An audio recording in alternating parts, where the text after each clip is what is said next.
Hello and welcome to Rohila commerce academy. आज की class में हम क्लास 12th के डिबेंचर्स के चैप्टर की नेक्स्ट वीडियो लेकर आए हैं। फर्स्ट पार्ट में इसका डाल चुकी हूँ। आज हम सेकंड पार्ट करेंगे। फर्स्ट पार्ट में मैंने बताया था कि आपका जो डिबेंचर का चैप्टर है वो काफी हद तक आपका शेयर कैपिटल की तरह है। तो जितना पोर्शन मैं उसमें बता चुकी थी, आगे उससे नेक्स्ट हम लेकर आ रहे हैं। उसमें क्या होगा, issue debentures for consideration other than cash, कि हम डिबेंचर्स को कैश के अलावा भी इशू कर सकते हैं। वो किस किस कंडीशन में करते हैं वो देखते हैं। हमारे पास मेनली 3 कंडीशंस हैं जहां पर आप डिबेंचर्स को इशू करते हो अदर देन कैश, कैश के अलावा। फर्स्ट वन है issue debentures to promoters. Promoters होते हैं जो हमारी कंपनी को प्रमोट करते हैं। आप कंपनी की स्टार्टिंग का काम, उसके इनोग्रेशन से, उसके आइडिया जनरेशन से उसको प्रमोट करने तक का काम, उसको स्टार्टअप तक करने का काम आप खुद नहीं कर सकते। आप कुछ पर्सन से ये काम करवाते हो। तो जो पर्सन इस काम को करते हैं, आपकी कंपनी को स्टार्ट करके देते हैं आपको, वो आपके प्रमोटर्स कहलाते हैं। तो प्रमोटर्स की सर्विसेज के बदले में आप उनको कैश ना देकर उनको डिबेंचर भी दे सकते हो, तो वो आपके डिबेंचर होल्डर्स बन जाएंगे। फर्स्ट एंट्री होगी आपकी इनकॉर्पोरेशन एक्सपेंसेस, यानी कंपनी को शुरू करने का काम, जो भी आप काम करते हो या डिबेंचर्स को स्टार्टिंग करने से पहले जो आप काम कर रहे हो, कंपनी को शुरू करने का काम आपका इनकॉर्पोरेशन, उसको कॉर्पोरेट करवाने का काम। तो कंपनी को स्टार्ट करने का काम, उसका खर्चे इनकॉर्पोरेशन एक्सपेंसेस कहलाते हैं, या आप उनको प्रीलिमिनरी एक्सपेंसेस भी कह सकते हो, प्रारंभिक खर्चे भी कह सकते हो, जो आपकी कंपनी में शुरुआत में होते हैं। तो इनकॉर्पोरेशन एक्सपेंसेस या आपके preliminary expenses account debit to promoters. It means हमने इन एक्सपेंसेस को कहां पर डाल दिया, प्रमोटर्स में डाल दिया, जितने हमारे टोटल खर्चे बनते हैं। अब उनको पे आउट करने का टाइम आता है, तो या तो आप उनको दोगे promoters account debit to cash या बैंक, या हम शेयर्स भी दे सकते हैं, या उनको हम डिबेंचर्स भी इशू कर सकते हैं। तो एंट्री हो जाएगी promoters account debit two percent debentures account. ये परसेंट के आगे हमने कुछ भी नहीं लगाया, क्योंकि हम यहाँ पर सिंपल एंट्री पास कर रहे हैं। तो डिबेंचर्स की जितनी भी परसेंट होगी वो परसेंटेज आप इसके साथ में लगा दोगे। सपोज आपने 6% डिबेंचर्स इशू किए हैं, तो 6% debentures allotted to promoters, to 6% debentures आ जाएगा आपका। सपोज आपके 50,000 का एक्सपेंस हुआ है, तो हम 50,000 के डिबेंचर्स उनको इशू कर देंगे। नेक्स्ट है आपका issue debentures to underwriters. Underwriter वो होते हैं जो आपके शेयर्स को इशू करने का काम करते हैं, डिबेंचर्स को इशू करने का काम करते हैं। तो जो भी पर्सन काम करते हैं उनको हम अंडर राइटर बोलते हैं, आपके शेयर्स या डिबेंचर्स को इशू करेंगे। तो अंडर राइटर होते हैं आपके। उन अंडर राइटर्स को हम जो कमीशन देंगे वो आपका अंडर राइटर कमीशन कहलाता है, एक्सपेंस होता है। अब अंडर राइटर कमीशन एक्सपेंस है, सो विल बी डेबिटेड। और किसको दिया जाएगा, ये पर्सन्स को दिया जाएगा, एजेंट्स को दिया जाएगा जो आपका ये काम कर रहे हैं। तो उसको हम लिखेंगे टू अंडर राइटर्स अकाउंट। अब जितना भी उनका बनता है आप उनको फिर पे करोगे, डिबेंचर्स की फॉर्म में पे कर रहे हैं। हम डिबेंचर्स को यहाँ पर इशू कर रहे हैं अदर देन कैश, तो आपकी एंट्री पास होगी under writers account debit 2% debentures. जितनी भी परसेंटेज होगी आप यहाँ पर डाल दोगे। अब इन दोनों के अलावा आप डिबेंचर्स को इशू कर सकते हो बिजनेस को परचेज करने में। जैसे आपने बिजनेस को परचेज किया, issue debentures to vendor. Vendor वो होता है जो आपको बिजनेस अपना दे रहा है, यानी हम उसको पेमेंट करेंगे। तो सपोज हमने असेट्स को परचेज किया, सन्ड्री असेट्स अकाउंट डेबिट किससे ली हमने, वेंडर से ली है, टू वेंडर। यानी ये चीज का सेलर है, हम परचेजर हैं। तो हमने क्या ली, सन्ड्री असेट्स ली। तो सन्ड्री असेट्स अकाउंट डेबिट किससे ले रहे हैं, वेंडर से ले रहे हैं। और एक एंट्री आपके पास ये भी होती है जिसमें आपके पास कुछ ना कुछ बैलेंसिंग फिगर बचेगा।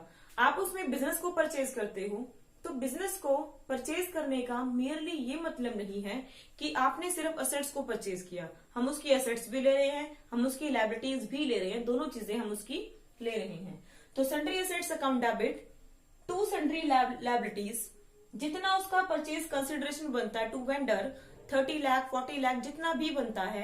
अब अगर आपके पास डेबिट में बैलेंसिंग फिगर बची आपका क्रेडिट साइड का टोटल अगर ज्यादा हुआ, डेबिट पे बैलेंसिंग फिगर बची, तो वो आपकी गुडविल कहलाती है। इन केस अगर आपके पास डेबिट का टोटल ज्यादा है, क्रेडिट का टोटल आपका कम बनता है, तो आपका क्रेडिट साइड में बैलेंस बचेगा। तो इन दैट केस आपके पास बैलेंसिंग फिगर कैपिटल रिजर्व होगा। इसका मतलब ये है कि बिजनेस का प्राइस बनता ज्यादा था बट हमने वो कम में परचेज कर लिया, तो डिफरेंस जितना भी हुआ वो डिफरेंस आपका प्रॉफिट होगा कैपिटल नेचर का, इसीलिए उसको कैपिटल रिजर्व में हम ट्रांसफर कर देंगे। और जितना उस पर्सन का बिजनेस का प्राइस बनता है, अगर आप उसको उससे ज्यादा पेमेंट कर रहे हो, इट मीन्स आप उसको उसकी गुडविल के नाम के पेमेंट कर रहे हो, तो उस केस में आपके पास गुडविल अकाउंट डेबिट में आ जाएगा। तो ये है आपकी एंट्रीज। इसको हम एक एग्जाम्पल से भी करते हैं कि आप उसको पेमेंट कैसे कैसे करोगे। आपके पास एग्जाम्पल है, मैं ये यहां से रब कर देती हूं। आप डिबेंचर्स को डिस्काउंट पे, प्रीमियम पे, पार पे इशू कर सकते हो। पार, प्रीमियम और डिस्काउंट आई थिंक आपको क्लियर होगा, मैं शेयर के चैप्टर में करवा भी चुकी हूं। तो डिबेंचर्स को आप जैसे पेमेंट करोगे, यहां से भी रब कर देती हूं मैं। सपोज आपने, एग्जाम्पल है हमारे पास, suppose a limited purchase business of या असेट्स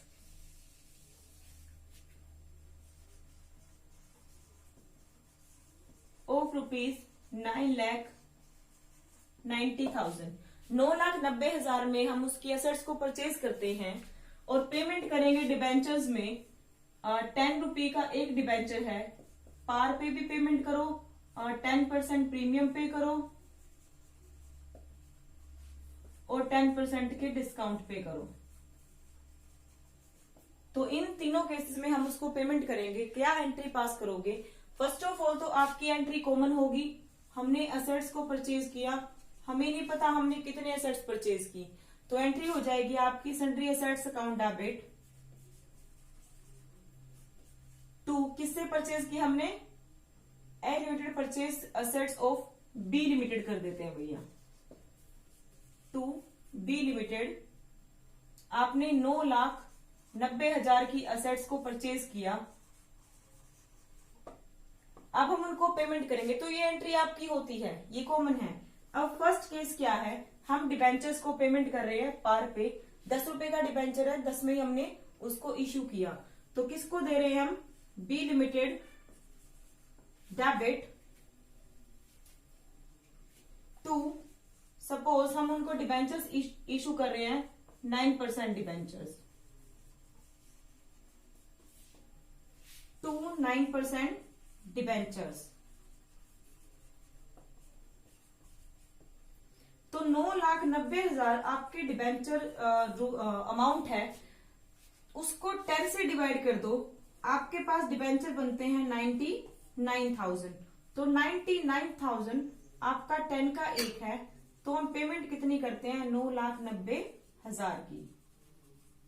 आप एक बात का ध्यान रखना कि अगर हमें उस पर्सन को 9,90,000 पेमेंट करने हैं, तो आप चाहे किसी भी केस में उसको पेमेंट करो, पार, प्रीमियम या डिस्काउंट, आपका बी लिमिटेड में हमेशा 9,90,000 ही आएगा, उससे कम नहीं आएगा, ना उससे ज्यादा आएगा। तो यहाँ पर आपका 9,90,000 ही आएगा हर बार। तो ये थी पार पे पेमेंट। इन केस हम उसको प्रीमियम पर पेमेंट करते हैं, तब क्या एंट्री पास करोगे? सपोज मैं उसको प्रीमियम पर पेमेंट कर रही हूं 10% का प्रीमियम, तो एंट्री पास हो जाएगी B limited debit to 9% debentures, और आप उसको पेमेंट कर रहे हो प्रीमियम पर, तो यहां पर आ जाएगा टू सिक्योरिटी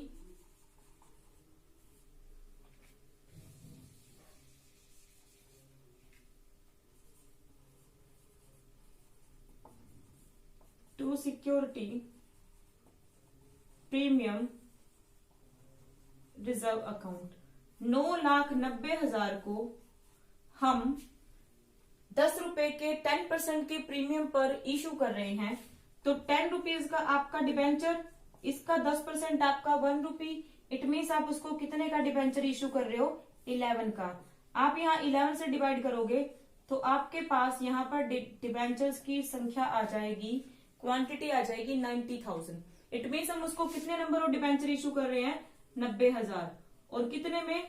11 रुपीज में। तो आपके पास यहाँ पर हर बार 9,90,000 ही आएगा। कितने डिबेंचर्स? 90,000। कितने का एक डिबेंचर है आपके? 90,000। 10 का एक, यानी 9 lakh.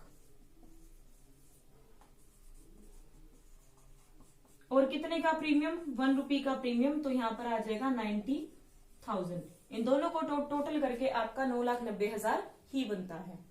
Next thing, last one of the day, 10% discount पर अगर आप उसको इशू करते हो, तो जहां पर आप उसको 10% डिस्काउंट पर इशू करोगे तो एंट्री आपकी पास होगी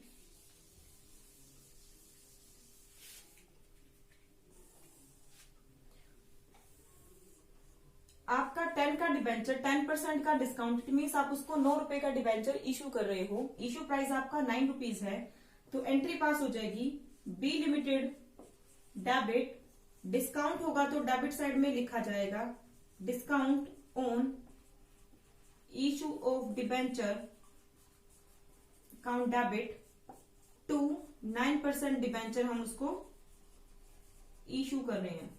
ये डिबेंचर्स की रेट है, हमेशा डिबेंचर के साथ ही आएगी। तो 9 रुपए का डिबेंचर इशू किया, अब 9,90,000 हमें उसको देना है। और 9 रुपीज का अगर हम उसको डिबेंचर इशू करते हैं तो नंबर ऑफ डिबेंचर कितने हो गए उसके? 1,10,000। 1,10,000। तो 1,10,000 डिबेंचर हम उसको पेमेंट कर रहे हैं, सॉरी, हाँ, 1,10,000 डिबेंचर हम उसको इशू कर रहे हैं। 10 रुपए का आपका नॉमिनल प्राइस है, तो यहां पर आ जाएगा 11 लाख। 1,10,000 डिबेंचर पर 1 रुपए का आपका डिस्काउंट, तो यहां पर आ जाएगा आपका 1,10,000। और आप उसको दे कितना रहे हो? कितने में आपने उसको इशू किया? 9 रुपीज पर डिबेंचर, तो ये आ जाएगा आपका 9,90,000 रुपीज। तो ये है आपकी issue of debenture for the consideration other than cash. I hope आपको ये कंडीशंस क्लियर होंगी जैसे जैसे हम डिबेंचर्स को इशू करते हैं। सो प्लीज मेरी वीडियो को लाइक करें, शेयर करें एंड मेरे चैनल को सब्सक्राइब करें और देखते रहिए रोहिला कॉमर्स एकेडमी। और वीडियो देखने के लिए धन्यवाद।